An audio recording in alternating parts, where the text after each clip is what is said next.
السلام علیکم ورحمت الله. دوستانو څنګه کولی شو چې خپل جوړ شوي ټیبل ته ډیزاین ورکړو. د ډیزاین لپاره موږ کولی شو چې په هوم مینو کې فارمات از ا ټیبل دلته کلیک وکړو او مختلف فارماتونه پې اپلای کړو یا تطبیق کړو، هر چې ستاسو خوښه وي. او همدارنګه په ټیبل ډیزاین بخش ته راځو، دلته هر چې ډیزاین ستاسو خوښه وي ما ډیزاین باندې تاسو کلیک کولی شي او لیدلی شئ لایف پریویو، یعنی د چې تاسو هر یو باندې ماوس ودروئ هماغه رنګ اتومات ټیبل ځان ته اخلي، هر رنګ یا فارمټ چې ستاسو خوښه وي.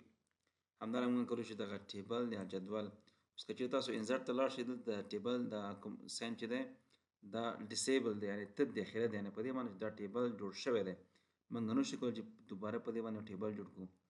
نو موږ بیرته غواړو چې همدغه خپل دا کوم جوړ شوی ټیبل دی دا عادي حالت ته واړو، ټیبل ډیزاین ته به راشئ او کنورټ ټو رینج یس باندې کلیک کوئ، اتومات دا شی ټیبل ته نارمل حالت ته واوښتو د ټیبل څخه.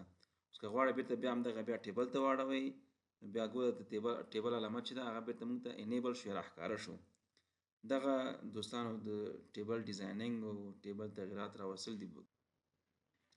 همدارنګه دوستانو کولی شئ تاسو هیډر رو هغه وښیئ، بیرته هایډ یې کړئ یا راښکاره یې کړئ. ټوټل رو په آخره کې ټوټل تاسو ته ښیي.